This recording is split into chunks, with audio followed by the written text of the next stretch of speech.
Friend, welcome to my channel. আমি doctor Chandrakant. আজ আপনাদের ঘরে আপনাদের যেমন মশা ঢুকে, সেই মশার হাত থেকে কীভাবে বাঁচবেন, অর্থাৎ মশা থেকে অনেক কিছু রোগ ছড়িয়ে পড়ে এবং অনেক রকম সমস্যার সৃষ্টি হয় যদি মশা কাউকে রেগুলারলি কামড়ায়। তো সেটা থেকে বাঁচতে কী কী কেমিক্যাল বা কী ইউজ করবেন, সেটা থেকে বাঁচতে গেলে তো আজকে সে বিষয়ে আলোচনা করব। চ্যানেল যদি নতুন, চ্যানেলটি সাবস্ক্রাইব করবেন। চলুন শুরু করা যাক। কেমিক্যাল জিনিস ব্যবহারের ফলে অনেক সময় মশা দূর হচ্ছে, কিন্তু অনেক সময় আবার দূর হচ্ছে না। তো এগুলো আবার অনেক সময় শারীরিক অনেক ক্ষতি করে। তো কিছু কিছু উপায় আছে যেগুলো প্রাকৃতিক বা ন্যাচারালি মশা তাড়ানো সম্ভব, মশার হাত থেকে তাড়ানো সম্ভব এবং বিভিন্ন রোগের হাত থেকে বাঁচা সম্ভব। চলুন দেখে না যাক। তো গরমকাল হোক বা শীতকালও মশার হাত থেকে রেহাই নেই। তো সেটা থেকে বাঁচতে কী করবেন? অনেকেই মশা তাড়ানোর জন্য নানা ধরনের স্প্রে এবং কেমিক্যাল ব্যবহার করে থাকেন। এর ফলে তারা নানা রকমের শারীরিক, ফিজিক্যাল এবং মেন্টাল সমস্যায় পড়তে পারেন।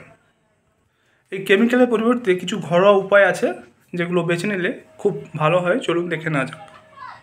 1 নম্বর হচ্ছে কর্পূর। অর্থাৎ কর্পূর কিন্তু মশা তাড়াতে সাহায্য করে। অনেক সময় ঠান্ডা লাগার কারণে বুকে কর্পূর ঘষতে দেখা যায়। কর্পূরের চড়া গন্ধে কিন্তু মশা দূর হয়।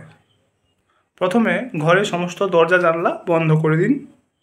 তারপর 1 টুকরো কর্পূর জ্বালান, তাহলে বুঝতে পারবেন মশা চলে গেছে। এবারে কর্পূরের মতো রসুনের গন্ধেও মশা দূর হয়। এর জন্য কয়েক কোয়া রসুন নিয়ে ভালো করে ফুটিয়ে নিন এবং এটা স্প্রে বোতলে রেখে ওটা বিভিন্ন জায়গায় স্প্রে করে দিন, তাহলেও মশা থেকে রেহাই পাবেন। আবার ল্যাভেন্ডার তেলের গন্ধ যেমন মানুষের কাছে অনেকটা সুগন্ধের, তেমনি মশার কাছে কিন্তু এটা অপছন্দের। তাই একটা স্প্রে বোতলে ল্যাভেন্ডার তেল বিভিন্ন জায়গায় স্প্রে করে দিতে পারেন। আবার বিশেষজ্ঞরা বলছে যে পুদিনা পাতা মশার কিন্তু পছন্দের নয়। পুদিনা পাতা গন্ধ মশার পছন্দের নয়, তাই বাড়িতে পুদিনা গাছ লাগালে অনেক সময় মশার উপদ্রব কমে যায়। এছাড়াও পুদিনা পাতার তেল বোতলে ভরে স্প্রে করে দিতে পারেন।